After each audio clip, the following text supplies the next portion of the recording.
지난주 목요일 종합정책 질의에서 저는 정부의 부자 감세, 약자에게만 가혹한 선택적 긴축 재정과 같은 시대착오적인 경제정책으로 인해 지난 2년간 총 86조 원의 국세세 결손이 발생한 점을 지적했습니다.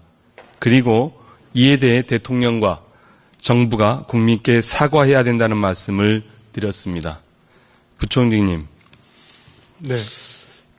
부총리께서는 세수 추계의 오류, 잘못에 대해서는 사과를 하셨는데 국정 전반의 경제정책이 실패하고 있는 것에 대해서는 사과를 안 하셨는데 국민들이 이 어렵게 지내고 있는데 국민들께 송구한 말씀을 좀 드려야 되지 않을까요?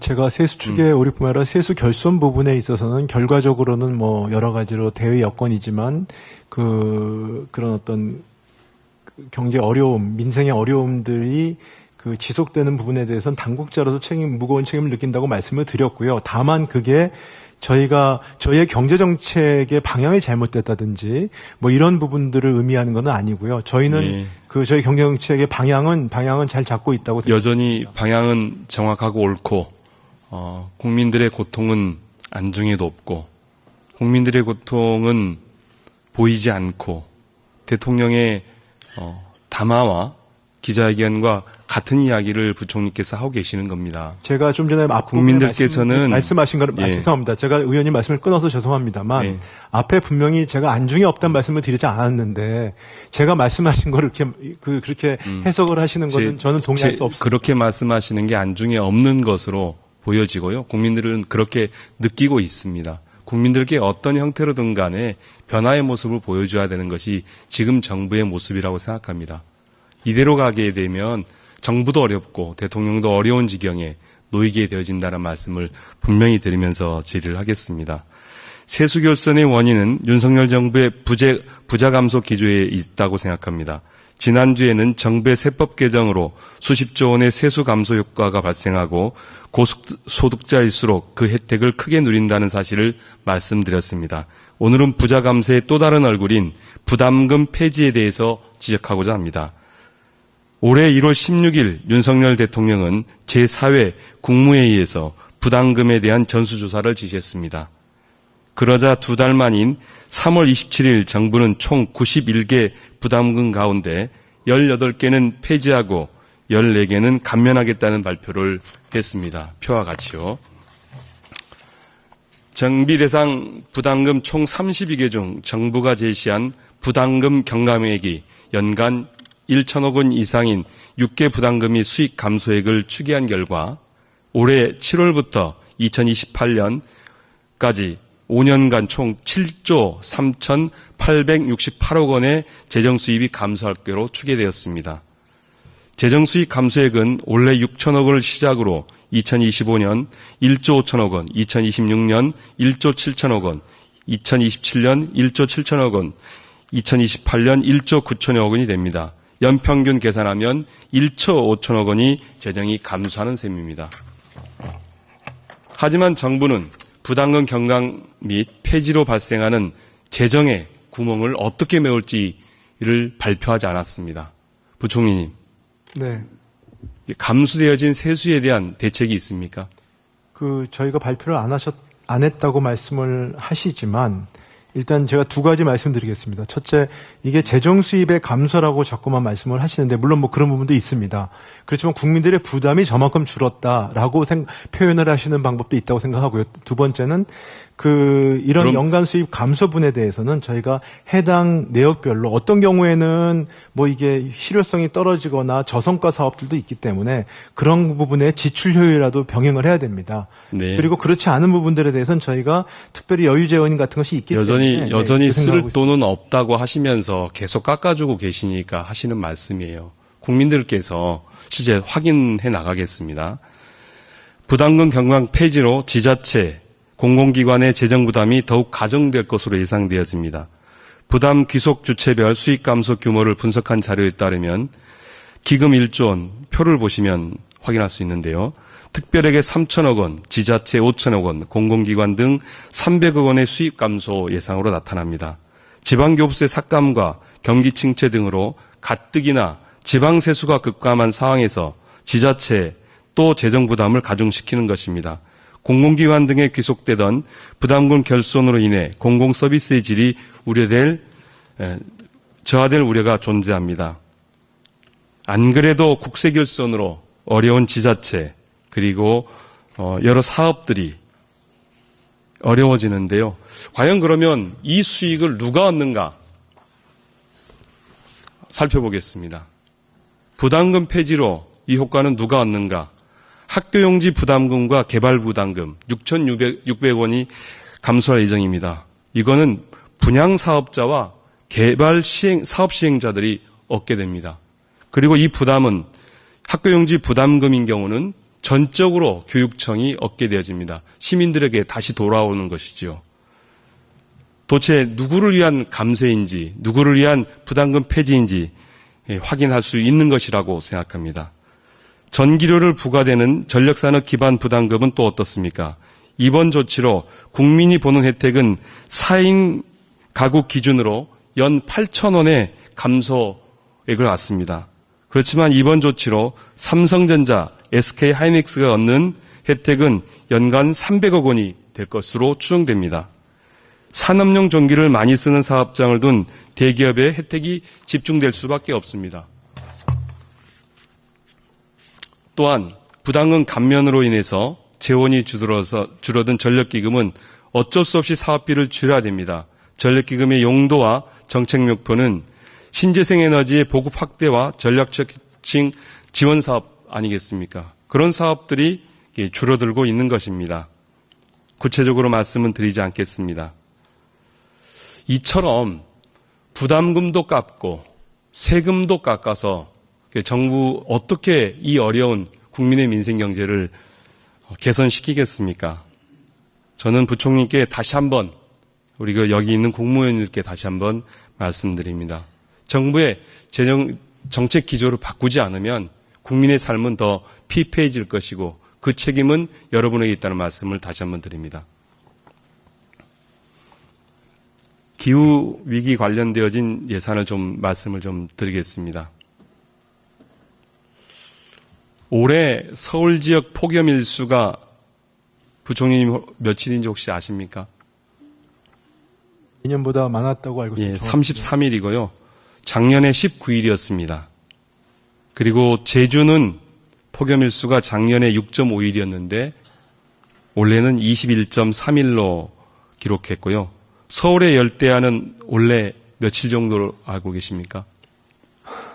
잘 모르시겠죠? 예, 48일이고요.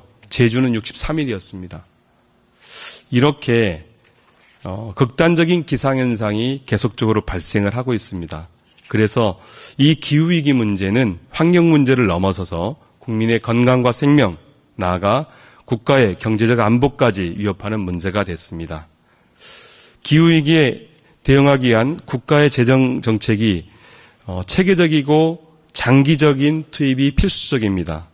그런 것들을 위해서 탄소중립위원회를 우리는 정부는 설치를 하고 올해 2023년 4월에 제1차 국가 탄소중립 녹색성장 기본계획을 발표를 했습니다. 알고 계시죠? 부장님? 네. 예. 탄중위는 2023년부터 2027년까지 5년간 89조 9천억 원의 재정을 투입하겠다고 발표를 했습니다. 2024년도에 17조, 2025년도에 18조 5천억, 2026년도에 20조 500억, 2027년에 20조 5천억을 발표를 했습니다. 그런데 구체적으로 이 예산이 정부 예산에 반영됐는지 안 됐는지 확인할 길이 없다고 합니다. 확인 가능합니까, 부총리님? 네, 이 국가 탄소 중립 기본계획의 대정 투자액은 이제 아까 탄노기라고 저희 부르는데 탄노기가 각 부처의 어떤 중기 요구액들을 합산해서 산출했습니다. 그렇기 때문에 각 부처의 요구액이기 때문에 예산 심의 과정에서 좀 이 부분들은 또 조정이 될 수밖에 없는 그런 현실적인 이유가 있습니다. 네네. 그러면 그렇게 조정을 하고 깎아내면 그 목표의 달성이 가능할까요? 불가능하다고 생각을 합니다. 그리고요, 제가 확인하고 싶은 것은 뭐냐면 관련되어진 예산을 세부적으로 탄노기가 얘기한 계획에 따라서 정부가 관련되어진 세부 사업별로 추계를 해서 제출을 좀 해주시면 안 되겠습니까? 네.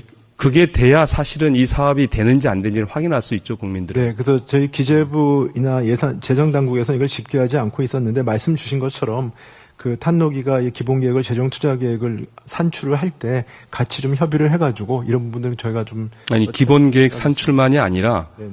2025년도 예산안에 편성되어진 탄노기가 얘기하고 있는 이 기본계획이 기본계획 안에서 예산이 어떻게 편성됐는지에 대해서 자료를 달라는 것입니다. 그 자료가 없기 때문에 밖에서는 정부가 탄소 중립과 관련되어진 온실가스 감축에 대해서 소극적이고 일하지 않는다라는 비판을 하고 있는 거거든요. 네, 그건 아니고요. 저희가 따로 좀 집계를 하고 있지 않기 때문에 지금 못 드리는 거죠. 예, 집계를 해달라고 말씀을 드리는 겁니다. 해주시겠습니까? 해주셔야죠. 이거 검토를 해보겠습니다. 아니, 검토가 아니라 해주셔야 됩니다. 그래야 정부를 국민들이 신뢰할 수 있습니다. 이걸 숨겨놓을 이유가 없잖아요. 충분히 분류 가능하고 그런데 그거를 다 꽁꽁 묶어놔두고 계획은 계획대로 발표하고 실천은 어떻게 되고 있는지를 점검하지 않으면 부총리님 정책을 실행하는데 실태조사를 하고 구체적으로 점검하고 계획을 짜는 거 아니겠습니까? 네네. 그 계획에 따라서 구체적으로 목표치가 어떻게 되는지를 점검하는 것이고 네네. 그것을 주로 하는 업무가 주로 기재부가 하고 있는 업무잖아요. 네. 각 정부의 정책평가를. 그래서 제가 말씀드리는 거는 탄노기가 재정투자계획을 쉽게 할 때 저희가 일부분이 그 부처 간에 원활한 협의가 더 필요하다 이런 말씀을 드리는 이유는 예. 그렇지 않았기 때문에 저희가 집계를 하지 않고 있는 것이거든요. 예. 그래서 앞으로는 저희가 그런 걸 할 때 탄노기하고 같이 협의를 해가지고 조금 더 그런 부분들에 대한 거기 공유를 하겠습니다. 네. 이 부분에 대한 정책 개선이 필요한 겁니다. 그러니까 탄노기 계획과 기재부의 계획이 전혀 다른 상황인 거죠, 사실은. 그래서 이거를 병합해서 구체적으로 실천 과제안에서 어떻게 정부가 각 부처가 각 지방자치단체가 하고 있는지를 점검할 수 있는 시스템을 마련해 주시기 바랍니다. 네. 그래서 이제 밖에서는 기후 관련 예산이 깜깜이 예산이라고들 얘기를 합니다. 그래서 저는 구체적으로 그런 사업 내역을 국민들께 공개하는 것이 사실은 기후위기에 공감대를 형성하고 앞으로 함께 정부의 시책을 실현하는 데 큰 도움이 될 거라고 생각을 합니다. 그렇게 생각하시죠? 시스템 개선하는 걸 저희가 검토를 하겠습니다. 예. 지금 이제 기후위기 관련되어서 우리는 온실가스 감축 예산 제도를 시행하고 있습니다. 그런데 이제 전체적인 대상 사업이 워낙에 적다는 평가가 있고요. 두 번째로는 정량 사업, 정성 사업, 그리고 R&D 사업만 구분되어 있어서 배출 감축 성과와 그리고 이제 적응 사업까지 포함이 필요하다.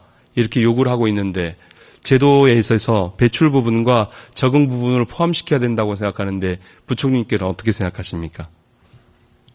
네, 아마 이 부분도 조금 더 제도 개선이 필요한 부분인 것 같습니다. 왜냐하면 이 감축의 효과나 이런 부분들을 저희가 분석하는데 좀 한계가 있기 때문에 그런 건데요. 하여튼 이것도 좀 더 살펴보겠습니다. 예.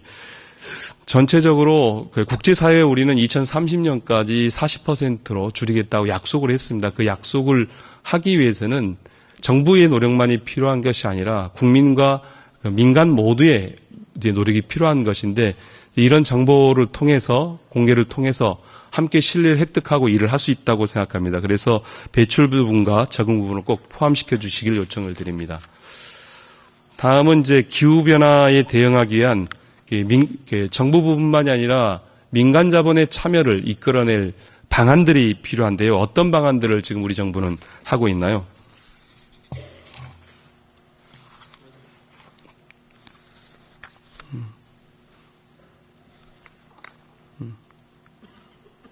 우리 정부는 이제 녹색 전환 채권 그리고 REC 제도라든가 이런 제도들을 통해서 하고 있습니다. 그런데 앞으로 지금 이제 우리 녹색 전환 채권에 문제점이 있습니다. 앞서 이제 박지원 의원님 등이 지적을 했었는데요. 그린워싱의 문제, 그리고 투명성 및 공시 부족, 그리고 외부 검토기관의 독립성의 문제, 국제기준과 정합성의 문제, 그리고 발행비용 부담의 문제들을 얘기를 하고 있습니다. 민간 부분이 구체적으로 참여하려면, 그러니까 이제 구체적으로 참여할 수 있는 여건이 마련돼야 되는데 그런 여건이 마련돼 있지 않다고들 얘기를 합니다. 기재부에서 좀 점검을 해서 민간 참여가 가능하도록 좀 요청을 드리고 싶습니다. 발행 비용 부담인 경우도 사실은 중소기업인 경우는 부담하기가 매우 어렵지 않습니까? 그럼 이 비용 부담을 정부가 이제 일정 정도 부담을 덜어준다든가 이런 형태를 통해서 구체적으로 민간 부분이라도 좀 활력을 가질 수 있게끔 좀 해주십사는 부탁의 말씀을 드리겠습니다. 한국 배출권 거래제 문제에 대해서 말씀을 드리면 배출권 가격의 문제가 있습니다. 우리나라가 가격이 다른 나라에 비해서 훨씬 싸기 때문에 실질적으로 참여가 낮는데요. 이제 그러한 문제에 대해서 간략하게 좀 꼭지만 좀 짚고 나중에 점검을 해 주시기 바랍니다. 배출권 가격 변동성 문제, 그 다음에 조기 무상 할당 비율이 너무 높다라는 문제, 박지혜 의원께서 지적을 하셨습니다. 감축 목표 할당 기준이 불일치한 문제, 검증 시스템의 투명성 및 신뢰성이 부족한 문제, 기업 부담 증가와 경쟁력 약화 문제, 탄소 가격이 예측 가능성이 없어서 실제 사업 투자가 어렵다고 얘기합니다. 그래서 그런 부분들을 좀 해결을 해야 되겠다라고 생각을 하고요. 이 부분에 대해서 관심을 갖고 해주시기 바랍니다. 네, 한 말씀 드리면은, 네. 네, 최근에 그와 관련된 저희가 2월 제한 기준 완화 이런 부분들을 해서 최근에 약간 가격은 좀 올라가고 있습니다만 좀 근본적인 개선은 저희가 4차 배출권 거래 기본 계획을 할 때 다시 검토를 하겠습니다. 예, 전체적으로 종합적으로 좀 점검을 해서 이 부분에 대한 기재부의 점검이 필요하리라고 생각합니다. 슈퍼컴퓨터 관련해서 질문을 드리겠습니다. 부총리님, 슈퍼컴퓨터가 우리 한국에는 몇 대가 있나요? 저도 확인했는데 13대 있더라고요. 네. 전체 비중으로 따지면, 성능 비중으로 따지면 10위권 정도라고 합니다. 슈퍼컴퓨터 13대는 세계 7위권이고요. 미국은 169대가 있고 성능 비중으로는 53%고 중국은 80대가 있고 성능 비중은 공개되지 않았지만 매우 높은 수준이다라고 얘기를 하고 있습니다. 독일은 40대, 일본은 성능 구체적 대수는 공개를 안 했지만 성능 비중은 8.2%, 우리보다 훨씬 작은 노키아가 있는 핀란드는 성능 비중이 4.8%를 차지하고 있습니다. 인공지능 사업을 핵심은 사실은 시설 인프라라고 얘기를 하더라고요. 슈퍼컴퓨터를 늘리지 않으면 현실적으로 이 산업의 전망은 어둡다, 이렇게 사실상 시장 참여가 불가능하다, 이렇게 얘기를 하더라고요. 총리께서 왜 이 문제를 말씀을 드리냐면, 총리께서 엊그제 답변하실 때 이 성능 문제가 중요한 것이 아니라 활용을 하는 것이 무엇보다 중요하다, 활용 사업을 하겠다라고 답변하셨습니다. 통신망을 기본적으로 갖고 있는 여러 가지들을 가지고 답변하셨는데, 그렇게 하면 결국 모든 기술은 다 뺏기고 우리는 그거에 종속되어진 일만 하게 되어집니다. 사실은 AI 부분에 있어서 전체적으로 전 세계 부분에서 우리가 아주 앞서진 않지만 그래도 디지털 강국으로서 충분히 경쟁력이 있는 지금의 상태라고 평가들 하는데, 지금 평가에서 앞으로 나아가기 위해서는 이런 인공지능 산업에 대한 인프라 투자가 무엇보다 필요한 상황입니다. 부총리께서 이 부분을 점검해서 좀 더 획기적으로 정책을 추진해 주셨으면 합니다.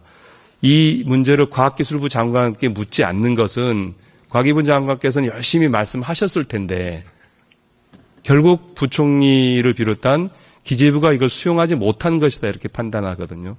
어떻게 생각하십니까? 좀 부족한 면이 있을지 모르겠습니다만은 저희 기획재정부를 포함한 우리 정부는 아까 말씀드린 AI 부분에 대통령께서 AI 지금 위원회를 하고 주재하시고요. 이 부분이 저희의 어떻게 말하면 미래 성장 동력에 굉장히 중요한 비중이라고 생각하고 있습니다. 그래서 그렇기 때문에 그 부분에 저희가 그 컴퓨팅 인프라나 이런 부분들에 대한 저희가 투자를 하겠다고 발표도 했고요. 그래서 좀 부족한 부분이 있으면 다시 점검을 해가지고 최대한 저희 지원을 하겠습니다.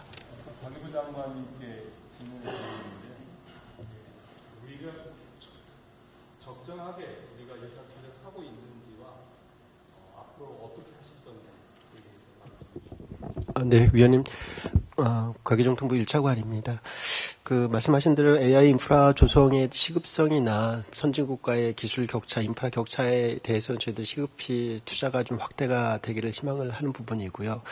아까 말씀하신 슈퍼컴퓨터와 관련해서는 저희들이 기재부에서 좀 도움을 많이 주셔서 지금 저희들이 6호기를 키스티 쪽에 설치하는 작업들을 지금 공모로 진행이 되고 있습니다. 그래서 그런 600페타 플롭스 정도의 고성능 슈퍼컴퓨터고요. 그런 부분들이 내년도에 설치가 완료가 되면 위원님께서 걱정하시는 그런 AI 인프라에 조금 더 숨통을 조금 트일 것으로 생각을 하고 있습니다.